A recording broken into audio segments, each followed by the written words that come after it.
Right now, someone you know is dying faster than they should be. Not from cancer, not from a car accident, from being alone. Scientists compared it to smoking 15 cigarettes a day. 15 every single day. And most people who are living this have no idea it's happening to them. In 2015, a researcher named Julianne Holt-Lundstad did something nobody had done before. She pulled data from over 300,000 people. She wanted to know one thing. Does being lonely actually shorten your life? The answer was terrifying. People with weak social connections had a 26% higher risk of early death. That's not a rounding error. That's a red flag your body is waving. And here's the part that made headlines around the world. The health impact was comparable to smoking up to 15 cigarettes a day. Worse than obesity. Worse than physical inactivity. Let that sink in for a second. We've spent decades warning people about smoking, but almost nobody is warning them about this. So, what's actually going on under the surface? Your body was built for one thing above almost everything else: survival. And for hundreds of thousands of years, survival meant being part of a group. Alone on the savannah meant you were prey. So your nervous system developed an alarm system for isolation. When you're chronically alone, your brain treats it like a threat. It floods your body with stress hormones, cortisol, adrenaline. And when that stress response never turns off, it starts to damage you. Chronic loneliness has been linked to higher inflammation throughout the body.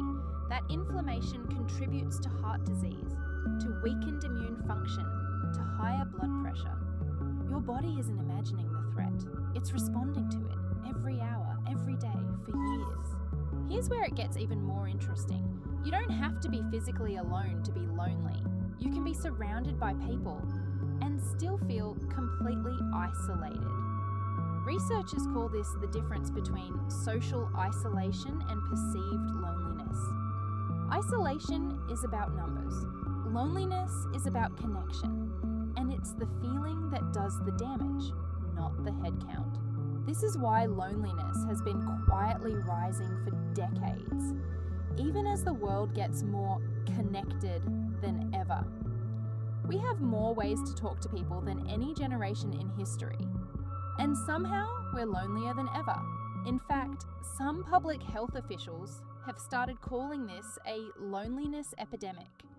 The US Surgeon General even released a formal warning about it in 2023, comparing its health risk directly to tobacco.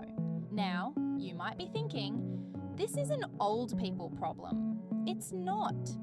Young adults are now reporting some of the highest loneliness rates ever recorded. Some studies show people in their 20s are lonelier than people in their 70s. Social media promised connection. For a lot of people, it delivered comparison instead. Remote work promised flexibility. For a lot of people, it delivered silence. And here's the trap. The lonelier people feel, the more they tend to withdraw. It becomes a loop that reinforces itself.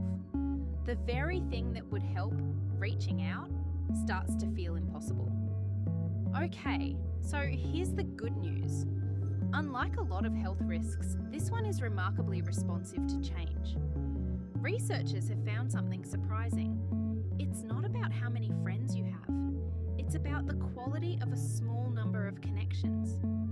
Just one or two genuinely close relationships can dramatically lower these health risks. Even small moments count more than people expect. A short phone call, a real conversation instead of a text. Some studies have found that even brief, meaningful social interactions with a neighbour, a cashier, a stranger, can measurably reduce stress hormone levels. Your nervous system isn't looking for a crowd, it's looking for safety in connection. And that can come from very small places. So let's go back to where we started. 15 cigarettes a day. That was never really about cigarettes. It was a way of making an invisible risk. Visible loneliness doesn't show up on a blood test.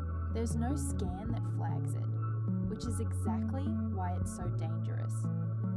why so many people are dealing with it silently, without ever connecting the dots. If there's one thing to take from this video, it's this. Connection isn't a luxury.